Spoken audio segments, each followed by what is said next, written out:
Powerful weapons, so-called bunker-busting bombs, which only the US has. Its official name, the GBU-57 Massive Ordnance Penetrator, and the only planes that can carry such bombs are B-2 stealth bombers. Now, senior US Department of Defense officials confirmed that is the bomb that was used in these attacks, and 2 were deployed for each of those nuclear targets. Now, we don't have pictures from inside Iran of the damage, nor do we have details of Iranian casualties. BBC journalists are currently unable to report from inside of Iran due to the restrictions that are imposed by the Iranian government. But Iranian officials have denied that the country suffered a major blow. They said nuclear material had been removed from the targeted facilities some time ago. And we've just been hearing from the Iranian foreign minister, who said the extent of the damage is still being assessed, and they hope to update on that a little bit later. The UN nuclear watchdog says there's been no increase in radiation levels in the area. So let's talk a little bit about these bombs, these B-2 bombers, and the weapons that were used. I'm joined by the Security Brief's Mikey Kay, a former senior officer and assault helicopter pilot with the British military. Mikey, thanks for being with us here. True. Now, we're awaiting an in-depth briefing from the Defence Secretary and the Joint Chiefs of Staff from the US a little bit later on. We'll get more information there. But it does seem to be the case that these bunker busters and B-2s that we've been discussing all week were what was used. Tell us what they are. Yeah, so we called this on the security brief last week in terms of how the US was going to potentially get involved and where it could support. And in military parlance, we talk about courses of action. So you identify where the loopholes or the vulnerabilities are in the IDF's capability, or basically what it can't do. And then you look at how the US can plug that gap. So when you look at what the target sets were for the Israeli Defense Force, we were seeing facilities targeted that had surface-to-air missile systems, ballistic missile systems, and there was high-value leadership targets that were taken out. The chief of the IRGC, the Iranian Guard Corps, for example. The gap in the IDF's capability was having some form of capability that could penetrate deep underground and go after the uranium, the enriched uranium facilities. So you mentioned them earlier on, Fordow, Natanz, and Isfahan. So that was where the gap was. And then we look at what the US has that can plug that gap. But as importantly, the ease in which politically that force can be used. That's called the Authorization for the Use of Military Force, which was basically passed by Congress on September the 18th in 2001, which effectively gave the president, without congressional approval, the ability to use military force under the guise of the war on terrorism. So you've got a diplomatic loophole, if you like, under the AUMF that can effectively launch a strike on anywhere. And then you have a capability, which is the GBU-57 that you mentioned earlier, which is the Massive Ordnance Penetrator. That carries a 13,600 kilogram warhead, and it's a precision-guided munition. That's about 30,000 pounds. The IDF do not have that. The B-2 stealth bomber is the only platform that is capable of delivering that GBU-57.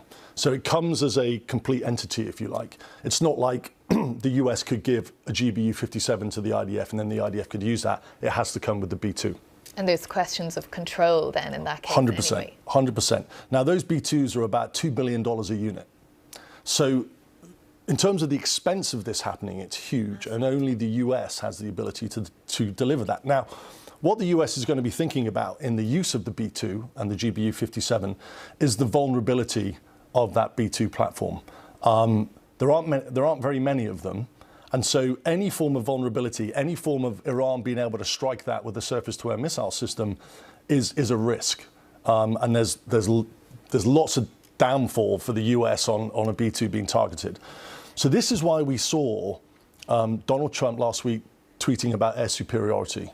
Very unusual words used by Donald Trump. But air superiority is a doctrinal term, which means that any person trying to get dominance over another country will try to take out its ability to be able to hit the air power, right? So if you take out the surface-to-air missile systems, Which we heard Israel talking about. Exactly, it had taken out at least 50% of those. Exactly that. And so the strategic plan was to attrit Iran's air defences, and it's not just surface-to-air missile systems. We saw F-14 Tomcats being targeted. The IDF came out with a video of that. 2 of them were hit at Tehran airport. Anything that can put risk on a B-2 bomber being used went after. And that's what Donald Trump was talking about, was gaining air superiority. So the strategy was basically attrit Iran's air defences down to a certain point, which made the risk of using a B-2, putting a B-2 in the region, in an area where it can drop that GBU-57. It's going to do it from range, but there's going to be a maximum range that it can, or minimum range that it can launch from, and reduce that risk in order for these strikes to happen. So that's effectively the strategy of what we've seen. And then it was just about the decision on whether this was going to go ahead. So we were talking about the use of the Diego Garcia base at one point last week, but it seems that was not used and these came all the way from the US. So given, I think we were talking about flight journey times of about 15 hours. President Trump would have given the green light for this early yesterday. He would have had to have done. Diego Garcia is coming up because the B-2s were deployed to Diego Garcia when we were seeing the strikes on the Houthis in Yemen. So Planet Labs had a satellite image which showed, I think, around 6 to 8 of them on the runway, and they were being used. That's about a 4,000 kilometer one-way journey to strike Yemen and to strike the Houthis. That's also a message to Iran, which basically says we can put our strategic assets here, we can hit a target 4,000 kilometers away, you're 5,300 kilometers away, and we've got an asset that can air-to-air refuel and get there and back, without a problem. I think the big question for me is that if they were launched from the US, they could go direct to the target, but would they go back to the US, or have they landed in Diego Garcia, or have they gone back to a base in Europe, for example? And I think that's the big question, because if these strikes are going to be frequent, then you don't want to be going from the US to a target over Iran and back to the US again. But at the same time, you want to forward base those assets where they're out of a range of Iran's ballistic missiles, Fatah-2, hypersonics, which are really hard to defeat. So, there's this big sort of military strategic plan of balance of risk versus efficacy on what they're trying to achieve militarily. And just briefly, Mikey, because the Iranian foreign minister, we were just listening there, was quite clear that there will be a response from Iran to this, and very, very threatening language towards the US. What is the US posture like in the region in terms of what may be potential targets for Iran that it would see as retaliation for this? You've got massive presence by the US in the Middle East. You've got 40 to 50,000 troops. The biggest base is at Al Udeid. You've got over 100 US aircraft based there. And you've got what's called the CAOC, the Combined Air Operations Center. The Combined Air Operations Center is a facility that provides the US and all allied forces what's called a common operational picture. So it's this huge facility that looks all the way across the Middle East. And it tracks what's going on in Syria, Iraq, anywhere that there are operations going on. We have these things called Blue Force Trackers, BFTs, which are the ability to track anything from a strategic aircraft, a warship, a tank, all the way down to an individual BFT being on an individual soldier. So it gives what's called the common operational picture across the entire Middle East. That's a huge base. Would the Iranians target that? It would be a very, very bold move. Yeah. And it's based in Qatar, and Qatar are an ally of Iran. You've got US naval facilities. Qatar have been warning, though, about how dangerous this is for the region. Yeah, escalatory-wise, yeah. So it's a big concern. So it's a really interesting question on where Iran goes next with this. Of course, we've got RAF Akrotiri, which is at the southern tip of Cyprus. There are strategic intelligence US assets based out of that, as well as obviously UK-based assets. The UK put additional Typhoons in there. What their role is still under question. And I think it's important here, Katrina, to mention that any involvement by the UK, should the Prime Minister want to go down that route, should be voted on in the Houses of Parliament. So we've seen strikes on Syria, all the rest of it. That has to be voted on. So the UK does not have the authorization for the use of military force that the US has. Yeah. And I think that's an important distinction to make. Yeah, and indeed, just to point out, there's been no suggestion of that at this point either. It's not under consideration. Okay, lots to talk about. I'm sure we'll be talking to you again very soon about all of this. Mikey, thanks so much for coming in to us and telling us all about what's going on there. But let's go back over to Washington, D.C. now. We can speak to our Chief North America correspondent, Gary O'Donoghue. Gary, thanks for being with us. Sorry, I cut you off earlier. We were going to a live event there, but just picking back up the point of what this is going to mean for President Trump. There had been so much toing and froing about getting involved in this. Of course, he campaigned so much on being the president to take America out of wars. And as we've been discussing there, this may not be a one and done, as President Trump describes it. Yeah, I mean, that's absolutely right. I mean, he said in his statement, didn't he, that if we have to go back, we can hit other targets. We've got plenty of other targets, he said, and it would be a lot easier. So he's leaving that door very much open, while at the time trying to message that this is, a one and done, which is a confusing message, to be honest. It's going to be a confusing message for his lieutenants to sell on the Sunday shows in the next few hours, where all of them are being paraded to try and make the case and to persuade his supporters that this is he's still in control of this situation, because what we're hearing from everyone is that the response, the potential response from Iran, is something he can't control, and that can determine how much of a success this operation is seen.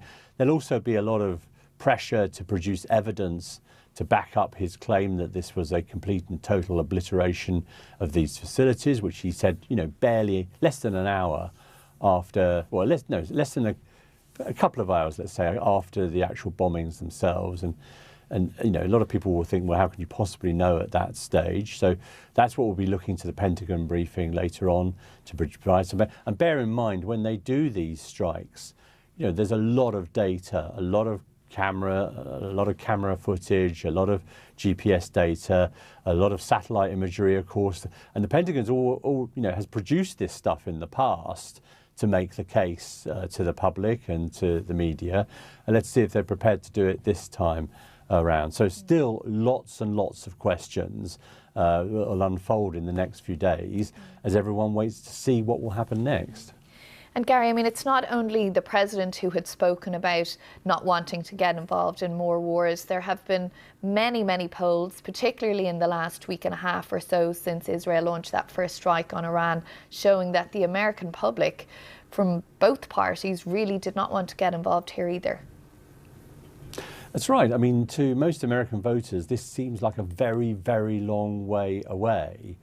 And they cannot understand, despite the fact there's strong support for Israel here, and there is, they cannot understand why America is so concerned and getting involved beyond the sort of traditional support it has for Israel in terms of money and weaponry and that kind of backing. They think, a lot will think that's enough. Why do we actually have to send our forces into harm's way?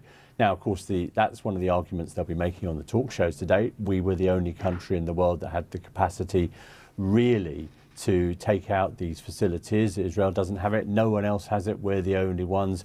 This is American exceptionalism in very concrete terms, if you like. But it's an argument that's only going to land if they can prove quickly that this has been a success. And if it starts to get messy, or they have to go back for a second try or a second round, then that argument becomes harder and harder to make each time. Okay, and as you say, Gary, we'll learn a little bit more in about an hour and a half's time or so when we hear from the Defence Secretary, that briefing at the Pentagon. I'm sure we'll be speaking to you later on. But Gary O'Donoghue, our Chief North America correspondent there live in Washington, D.C., thanks for joining us.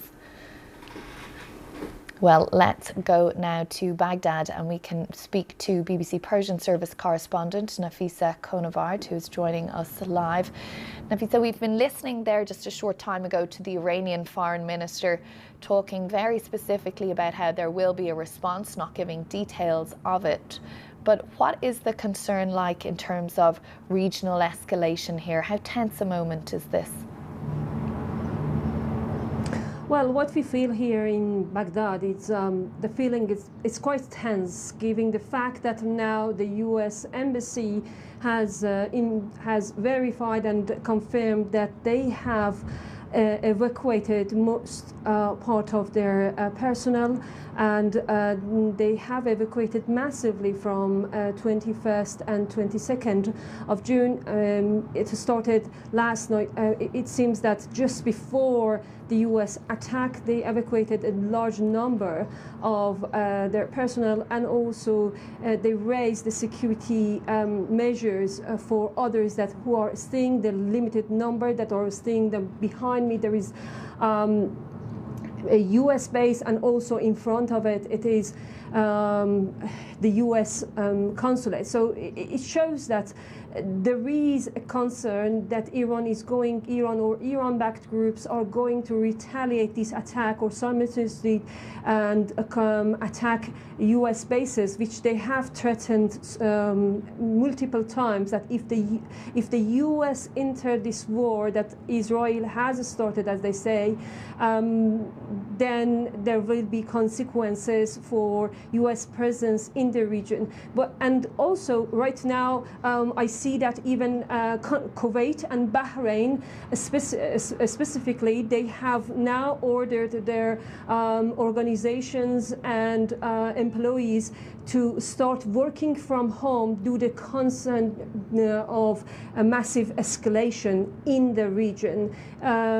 So it is expected that Iran's response will come, although Mr. Araghchi still emphasized that they haven't closed down the room and the door for the diplomacy.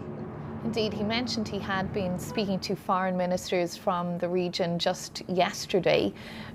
Where do those regional foreign ministers see this moving to now? Where is that small bit of room that you mentioned? Well, right now, whole region, I think they are trying to convince both sides, especially the U.S. and Iran, to sit and talk to each other. But the fact that Iran's foreign minister today emphasized on that, it wasn't Iran who left the negotiation table. Iran's foreign ministry was about to go to Oman just before, like on Sunday, but 2 days before Israel started to attack Iran. So it put Iran in a very difficult situation, and Tehran wouldn't really accept to negotiate, as they say, under fire.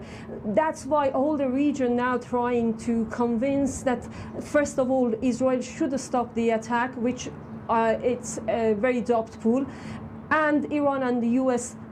resume the talk. But after U.S. direct attack on Iran, that has become quite difficult. Although right now I can see that Saudi Arabia foreign ministry, Qatar foreign minister, and Bahrain, Kuwait, Turkish foreign minister, and Oman, that was going to host Iran and U.S. talk on Sunday before U.S. attack and Israeli attack. They are trying still to see that if there is a hope for negotiation. But here in the region, the feeling is that this build-up and the atmosphere is so similar to 2003, just before U.S. invasion against Iraq and removing Saddam Hussein from its power. That is our colleague Nafisa Kunavard there, BBC Persian Service. Nafisa, thank you very much for joining us live from Baghdad. We'll check in with you a little later in the day. But just on that notion of the international law here, let's speak to Professor Donald Rothwell. He is indeed a professor of international law at the Australian National University. Thanks for being with us here on BBC News. We heard the Iranian foreign minister just in the last half an hour using very strong language about the US, how it was in breach of international law with these strikes on Iranian sovereignty without an antagonistic position in advance. And it said it would would respond and that it had the right to do so under the international law provision for self-determination. What do you say to his arguments there? Well, look, I guess the basic position is that the United States, of course, has a right of self-defense, but the United States has not been subject to an armed attack by Iran in this instance. And your correspondent just was alluding to the events of 2003, and there are indeed some similarities in terms of the United States effectively exercising what the US would probably say is a right of preemptive self-defense in this case with respect to Iran's nuclear facilities and capabilities. But the problem with that is that there's no real evidence, A, that those facilities had developed a nuclear weapon at the moment, or indeed that Iran might have been developing those facilities to directly target the United States. So the other aspect of that argument is, of course, that the United States would say, well, we're coming to the aid of our ally Israel in this instance. And then we go back to the whole legality of the Israeli actions on the 13th of June, which in themselves are very weak legally. Iran would also say that because diplomacy was underway, that the US has breached diplomacy and breached another tenet of international law in not letting that process play out. Well, indeed, we saw multiple instances with respect to the US-led attacks against Iraq in 2003, where diplomacy played out over many, many months in an effort by the United Nations and other actors to try to bring about a resolution of that particular situation. So the fact that the United States has effectively turned its back here on the peaceful settlement of this dispute, a critical tenet of the United Nations Charter, is just a further undermining of the principles of the UN Charter and further indicates the egregious nature of the US action in this case. Indeed, and that's similar language to what we're hearing from Iran, calling it outrageous, grave, unprecedented. But also the foreign minister very clear that Iran has the right now to take a retaliatory action, to take a response because of this attack that it has had. What is the legality around that, and do you expect that that amounts to direct attacks on either the US personnel, US military in the region? Well, if we take the view that Israel was the original aggressor in this conduct in terms of its actions originally on the 13th of June, and the United States has joined and is complicit now in that Israeli aggression, well, of course, Iran has a right of self-defense, and arguably that's exactly what it's been doing over the course of the last 8 or 9 days in terms of its exchange of missiles to and from Iran and Israel. So yes, Iran does have a right of self-defense against US aggression, but ultimately that's a decision that Iran will need to make. And your correspondents have been highlighting, of course, the potential military and other consequences that could flow on from that. And of course, we know the President Trump's statement made it very clear that if there was any Iranian response, well, then they could expect the United States to return with very heavy fire. And how does that work out when you look at a response directly from Iran versus one coming from one of its proxies? Well, Iran, of course, can itself exercise collective self-defense and get others to come in its aid and its assistance. But we will quickly move beyond this situation as to who was right or wrong in terms of originally launching and commencing this conflict. And we will quickly move into a situation of many, many actors in the international community, of course, including the United Nations Secretary General, really trying to de-escalate this matter and to get all the parties around a negotiating table to really get a ceasefire and ultimately a long-term peace. And indeed, as we've seen at the United Nations in recent years, discussions there often bear little impact on what is happening on the ground. Professor Rothwell, we've just lost you there, but thank you very much for joining us anyway with those comments on international law. Well, the President of the International Committee of the Red Cross has issued a statement on the matter and has said, the intensification and spread of major military operations in the Middle East risks engulfing the region and the world in a war with irreversible consequences. The world cannot absorb limitless war. Upholding international humanitarian law is not a choice, it's an obligation. Well, let's go live to Jerusalem now to our correspondent Dan Johnson, who is on the ground there. Dan, what can you tell us about the latest situation in Israel? We saw, of course, that barrage of strikes from Iran a few hours ago. Yes, there are emergency teams still dealing with the aftermath of those missile strikes. At least 10 of those missiles managed to get through Israeli air defences early this morning, and a number of buildings have been hit. We've seen pictures of quite extensive damage, and the casualty numbers are above 80, perhaps 90 people who've been hurt this morning at different sites across the country. So emergency teams still at work, and people warned that there could be more of that to come. The air raid alerts sounded early this morning. They've now been lifted, but there are restrictions in place on people's movements and gatherings. People have been told not to go to work today, not to go to school. There are gatherings banned. The airspace, the airport is still closed. So people know that the threat is still real and that Iran could launch further strikes against Israel. The question is when that comes, how intense it is, and whether it goes further, whether Iran chooses to hit other sites, potentially in other countries as well. Iranian state media apparently has declared that all US citizens or soldiers in this region are now a legitimate target. What does that mean? How vulnerable are US citizens? We know that diplomats are being evacuated, and the UK government is trying to arrange charter flights to get some of its citizens out of this country and out of this region beyond the reach of Iranian missiles. Certainly the threat is alive and clear to everyone here.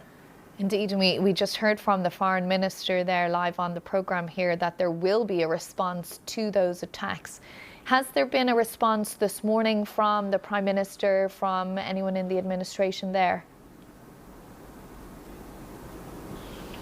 They've vowed that they will keep up attacks on Iran, that they will continue to try to eliminate the ballistic missile threat. The Prime Minister declared early this morning that those US strikes had eradicated the nuclear threat, but Iran still has missiles, as it's shown this morning. It still has active launch sites. Israel's air force over the last 10 days of this conflict has managed to wipe out about 2/3 of Iran's missile launch sites, but clearly some are still in use and are still capable of launching attacks that can reach this country and presumably others in the region. What Iran's supply of missiles is like and how far they can accurately fire them, what targets they can hit, we're probably going to find out in the hours and days to come. There's a calculation here for the Iranians about how they calibrate this response and where they target it.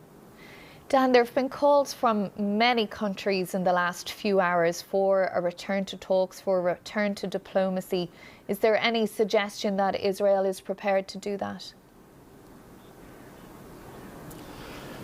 There's no talk of that here. Israel doesn't seem interested in talks or diplomacy. They have used military force, and they've been able to get the backing of the US to conduct the sort of airstrikes that they said were needed to eradicate the threat of Iran developing nuclear weapons. But they are going to continue their airstrikes, and the air defences here are going to have to continue to be on alert for more missile strikes coming from Iran. There was another wave of drone attacks overnight as well. And then there's the question of what Iran's allies in this region do. Other countries potentially in support of Iran, but also those militant groups, those proxies like the Houthis, like Hamas, Hezbollah too. What capability do they have left to attack this country if they decide to do that in support of Iran in the position it now finds itself in? So the threat level here, although the Prime Minister's talked of what happened overnight, bringing peace and prosperity for the future, the threat level in the immediate coming days is heightened here. Everyone is on alert.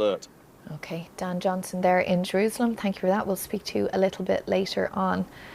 Well, in a press briefing within the last hour, the IDF has blamed Iran for fueling terror within the region and reinforced its commitment to bringing the remaining hostages home who are currently held in Gaza. Last night, in a joint operation by the IDF and ISA, the bodies of 3 Israeli hostages were recovered from the Gaza Strip. Ofra Keidar, Yonatan Samerano, and Staff Sergeant Shai Levinson. All 3 were brutally murdered and abducted by the Hamas terrorist organization. Ofra Keidar was 71 years old, a mother of 3, from Kibbutz Be'eri. She was married to Shmuel Keidar. Both were murdered brutally in their kibbutz. Jonathan Samerano was 21 years old. He was celebrating life at the Nova Music Festival when Hamas opened fire on him. He was then dragged into Gaza by Hamas terrorists. Even more disturbing, one of the terrorists was an UNRWA worker. Let that sink in. UN workers took part in the October 7th massacre. Staff Sergeant Chai Levinson was 19 years old. He was a tank commander who bravely fought against terrorists on the morning of October 7th.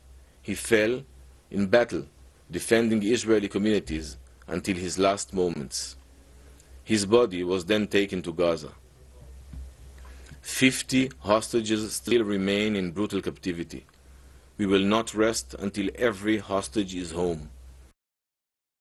Well, on that matter, the Pope has been speaking this morning, and he has urged the world not to forget Gaza's need for humanitarian aid, as conversations are now moving to what happens with Israel's situation with Iran following the launch of strikes by the US on 3 nuclear sites in Iran. Well, let's go live to our South Caucasus correspondent, Rayhan Dimitri, who's in Megri in Armenia, which is close to the Iranian border.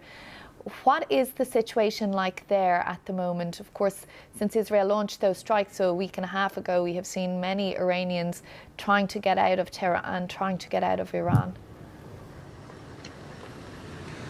Well, we've been here for 3 days, and today we definitely see a bigger number of people crossing the border, larger groups of people, and it's just visibly more people who are leaving Iran.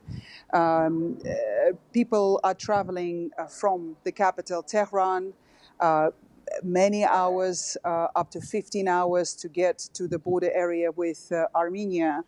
And most people are telling us that they have further destination, they have passports or residency in other parts of the world, and they are using Armenia as an escape route and are hoping to use the airport in the Armenian capital, Yerevan. Earlier, we spoke to a dad who was traveling with his 4-year-old son. He said that he left Tehran last night at about 5 p.m. He said that there were sounds of explosions and that he had to tell his son that it was just people were just playing with each other, because I asked him whether his son was scared from all of those sounds. And other people have also told us that since the US strikes on Iran, there's definitely now more people on the move, and they're moving to Iran's border with Turkey and also Iran's border with Armenia, where we're now. And has there been any official response in Armenia there, as we have heard from other countries in the region? Yes, we are hearing that the Armenian government is helping to evacuate certain nationals. We've heard today that buses were sent to help evacuate Indian nationals.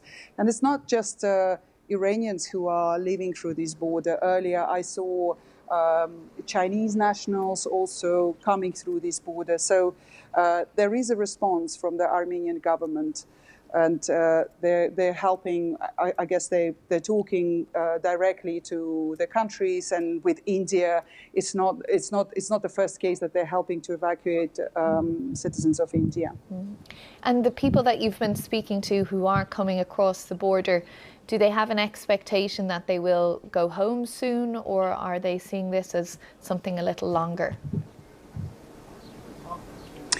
Well, it's interesting because, as I mentioned, we've been here for the past 3 days, and I have met and spoken to several people who were so kind of outraged by what's happening now in their country, that Iran is under attack. And they told us that they're planning to go back to their country, that they felt it was their duty to stay in the country. One man comes to my mind. He was traveling to Germany, and he said that his aim was to bring more of his countrymen. And he told me that the army of Iran, does not need them, but he felt that it was his duty to be in the country. So there are those. The movement is happening both ways, but definitely the number of people who are coming from Iran is way, way bigger than those who are going back into the country. Okay. Rayhan Dimitri there, South Caucasus correspondent in Megri, close to the Iranian border. Thank you for that. Well, let's speak to Hamidreza Azizi now, who is a visiting fellow at the Africa and Middle East Research Division at the German Institute for International and Security Affairs. Thanks for being with us. We heard just a short time ago from the Iranian Foreign Minister that there will be a response and that there are options being considered. For obvious reasons, he didn't detail what those options are, but what options do you see that Iran has open to it now following these strikes from the US? Well, based on what I can see from official statements, from what Mr. Araghchi said, and also from the statement by the IRGC, they still, hesitate to mention any direct retaliation against the United States. I think based on the tone and also the content of Mr. Araghchi's message, it seems that there's still no clarity at the top level in the Islamic Republic on what exact options they are going to resort to. What we do know is the range of options that Iran actually has. For example, people have been discussing about the potential closure of the Strait of Hormuz to impact the oil prices or to target US bases. But the thing is that the last night attacks were somehow limited compared with what could have happened in terms of, for example, the United States also targeting other infrastructure in the country. So now the concern seems to be among the Iranian leadership that if they escalate against the United States at the moment, there might be even a bigger war. So what they might do at the moment is to continue escalating against Israel by using new missiles. For example, they said that they have used a new type Khaybar Shekan ballistic missiles against Israel to put pressure on Israel and to put Donald Trump in a kind of situation of choosing between continuing to support Israel without Iranian provocation or to just wait this war of attrition to decide on its own terms.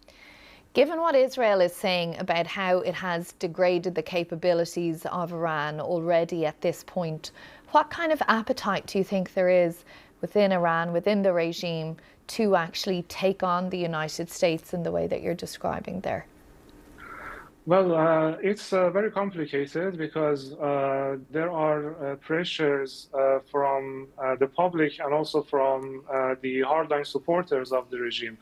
For the Islamic Republic and its leadership, this is a war of survival. This is a war of regime change in their perception waged by Israel and the United States.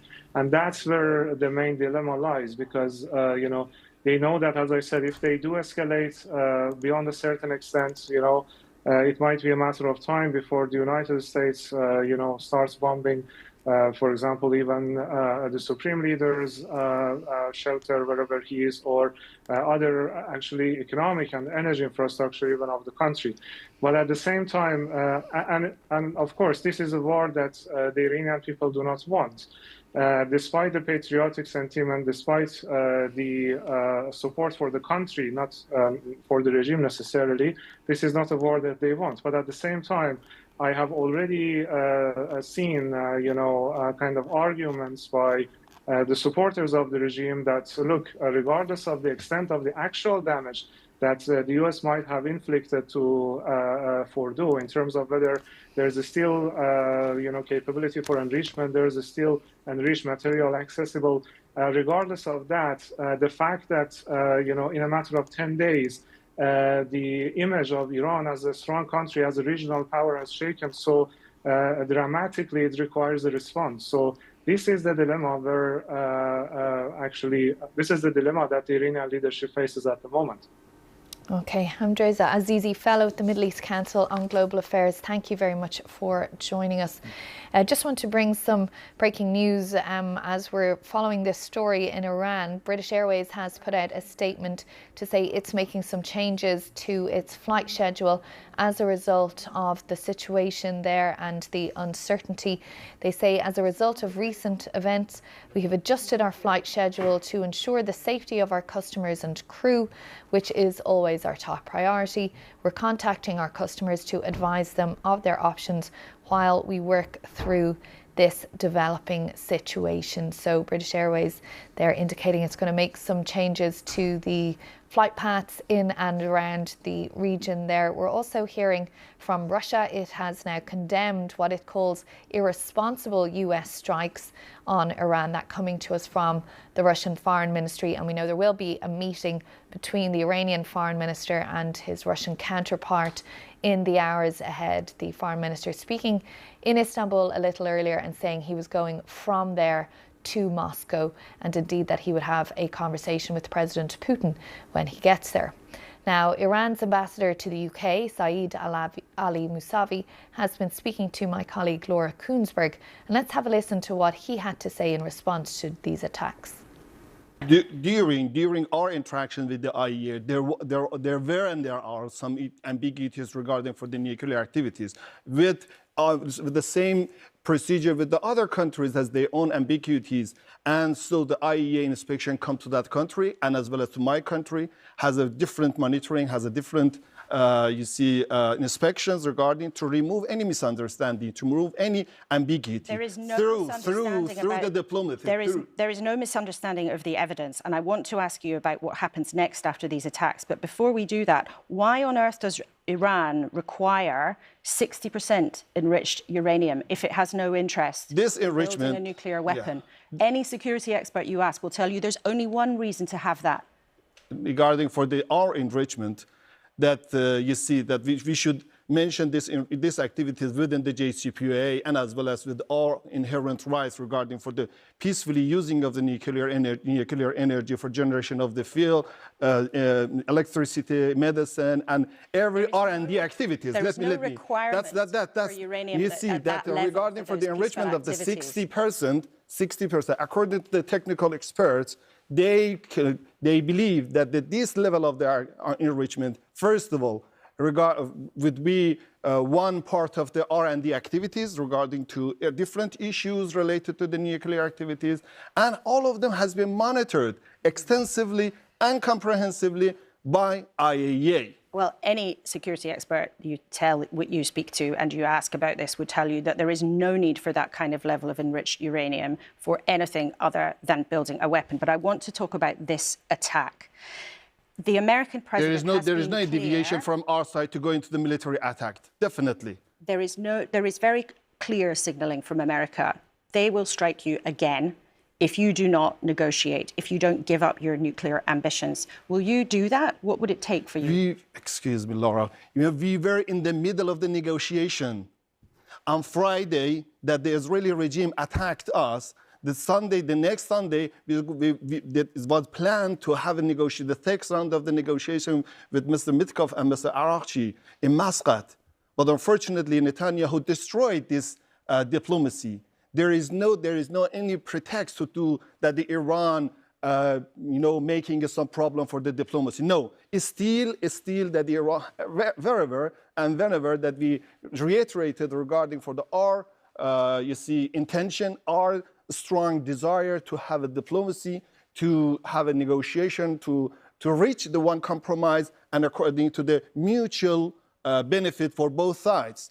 That, unfortunately, now we are facing with the one aggression raised by and made by Israeli regime against our national sovereignty, our people, and our civilian, population. It's the Iranian ambassador to the UK speaking to my colleague Laura Kuenssberg a little earlier. Well, the Prime Minister, Sir Keir Starmer, has been giving his reaction to all of this in the last few minutes. Let's have a listen. Well, we've long had concerns about the Iranian nuclear programme and been very clear that Iran cannot have a nuclear weapon. The US has now taken action to alleviate that threat.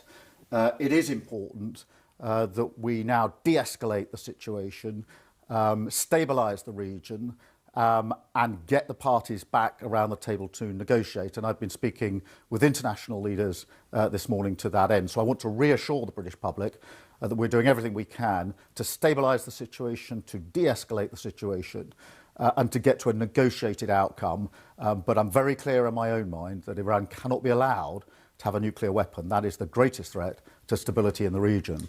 Your solution to no nuclear weapon, though, was diplomatic routes, not strikes. The UK's been clear no military action can put an end to Iran's nuclear capabilities, and the language on both sides this morning is worrying. President Trump has said future attacks would be far greater and a lot easier. There will be either peace or there will be tragedy for Iran, greater than we have witnessed over the last 8 days. Iran has said the events overnight will have everlasting consequences. Do you agree escalation seems very real, and are you prepared to offer military support, UK military support, if needed? Well, my focus is on de-escalating the situation. I accept your challenge that there is a risk of escalation. That's a risk to the region, it's a risk beyond the region, and that's why all our focus has been on de-escalating, getting people back around to negotiate what is a very real threat in relation to the nuclear programme. In relation to the UK, we were not involved in the attack. We were given due notice, as we would expect as close allies to the US. And we have been moving assets to the region to make sure that we're in a position to protect our own interests, our personnel and our assets, and of course those of our allies. Prime Minister, if Iran attacks the US, that would be an attack on a NATO ally. If they attack bases, etc. in the region, it could trigger Article 5. Are you prepared for that, and would the UK become involved? Well, I'm not going to speculate about what may happen because all of my focus is on de-escalation. But I do want to reassure the public we have taken all necessary measures to protect UK interest, UK personnel, and to work with our allies to protect their interests as well. That's what you would expect. But my focus is on de-escalating this situation, dealing with the threat that is that nuclear programme, but getting the parties around the table to negotiate an outcome to this. On Tuesday morning, you said how important de-escalation was. This was at the G7. You told me you didn't think a US attack was imminent. You sat next to President Trump at the G7 dinner of leaders. You said nothing the president said suggests he's about to get involved in this conflict. On the contrary, here we are. He has struck Iran. He's done exactly the opposite of what you said you thought he was going to do. Do you feel foolish, frustrated that he's not listening? Well, it's clearly a fast-moving situation, and there's been a huge amount of discussions in the days since the G7 ended, and the US has now taken the action to alleviate the threat that Iran's nuclear programme poses. My position throughout has been as a calling for de-escalation, to get people around the table to negotiate a better outcome diplomatically. And I've been talking to international leaders in recent days, but particularly intensely this morning. We'll continue to do so during the course of today. And just final question, Prime Minister, what's your message to British citizens? Are you getting them out of the region now? Well, for British citizens, we've been saying for some time to register their presence. And so far as Israel is concerned, just as soon as we can get charter flights off, we will do so. But I urge all citizens to make contact with the Foreign Office so that we can facilitate whatever support is needed. OK, Prime Minister, thank you. Sir Keir Starmer there in the last few minutes. Well, let's go live to our political correspondent, Tony Bonsignori. Tony, what did you make of what the Prime Minister said there? I suppose broadly in line perhaps with what we might have expected. Yeah, and broadly in line with the statement that we got around 7 a.m. This morning, and with what we heard from the Business Secretary, Jonathan Reynolds, when he was talking to the BBC. The Prime Minister, I think, sticking to this line that Iran's nuclear capabilities are a threat to global security and a threat to us here in the UK, and that the US has taken action to alleviate that threat. And also the message there, and it's consistent with what he's been saying in recent days as well. The Prime Minister saying that the way through this is de-escalation, and also a negotiated diplomatic solution. Of course, that's not what we've seen in recent hours, but the Prime Minister clearly is convinced that that is the way through this conflict. And confirmation as well that the UK did not have any involvement in this. Yeah, and they were the questions that we were asking, of course, first thing this morning as this news broke and as we started to talk to Downing Street. Some key questions. Was the UK involved, including, of course, that airbase in Diego Garcia? The answer came back very clearly, no. Confirmation too that the UK was given advance notice. We're not being told how much advance notice, but the message being that we were given the information that it would be happening, and of course plans were made accordingly. And crucially as well, we understand that the UK wasn't asked to be involved. That wasn't a request from the White House. And of course that's important because we don't know the reasoning for that, of course, but the practical consequence of that is that Sir Keir Starmer has been spared what could have been a very difficult decision. Mm-hmm. The other point of interest to British nationals as well here, Tony, will be this notion of repatriation flights for the nationals and their families who are in Israel at the moment. What do we know about the plans there? Yeah, and we've had an update from the Foreign Office on that. So there is a system now being put in place online. You can go to gov.uk and there you can register your presence and register your interest in a repatriation flight. That's for British nationals and their families in Israel and in the occupied Palestinian territories as well. The government says that it will be looking to get a flight off probably early in the week, it's saying. We can't be any more specific than that at the moment. Those who get on the flights will be expected to pay for them. But the message from the Prime Minister there is that, look, register your presence before anything. And if you are interested in getting on a flight, getting out of Israel, getting out of that region, now is the time to think about doing it. And just briefly, Tony, do we know how many people that might be? We don't. Okay. The Israeli government has said there's something like 22,000 tourists in the area. We don't have an indication how many that might be. As I say, the suggestion at the moment is it's one flight, but the government has also said, the Foreign Office has said, if more flights need to be put on, they will do that. Okay, political correspondent there, Tony Bonsignori. Thank you very much for that.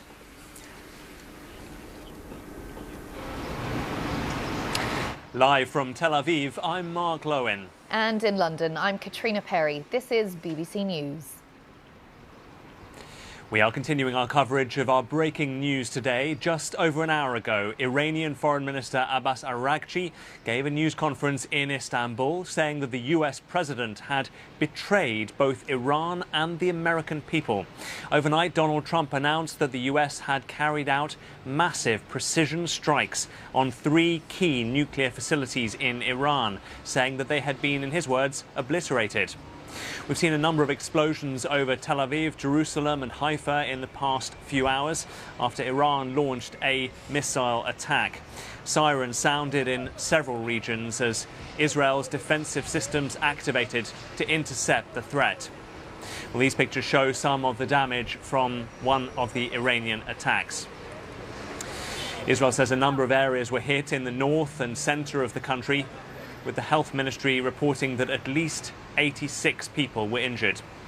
We've just heard from Iran's foreign minister, who condemned the attacks on the nuclear sites as lawless and criminal, and said Israel and the US had, in his words, blown up diplomacy. Well, let's hear from the US President Donald Trump now, as he announced that those strikes had taken place.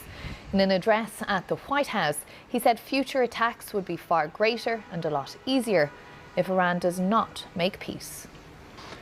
A short time ago, the U.S. military carried out massive precision strikes on the 3 key nuclear facilities in the Iranian regime: Fordow, Natanz, and Esfahan. Everybody heard those names for years as they built this horribly destructive enterprise. Our objective was the destruction of Iran's nuclear enrichment capacity and a stop to the nuclear threat posed by the world's #1 state sponsor of terror. Tonight, I can report to the world that the strikes were a spectacular military success. Iran's key nuclear enrichment facilities have been completely and totally obliterated. Iran, the bully of the Middle East, must now make peace.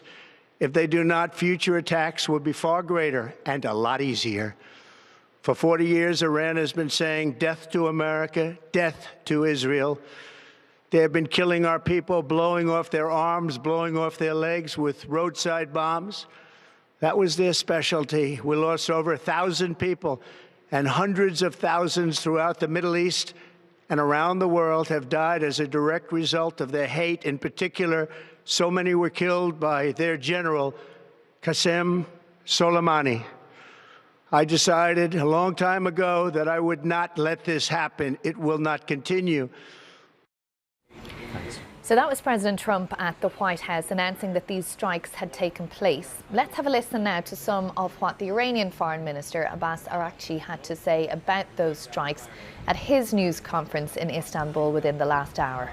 The Islamic Republic of Iran condemns in the strongest terms the United States' brutal military aggression against Iran's peaceful nuclear facilities.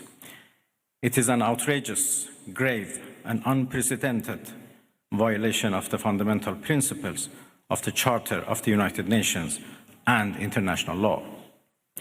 The warmongering and lawless administration in Washington is solely and fully responsible for the dangerous consequences and far-reaching implications of its act of aggression.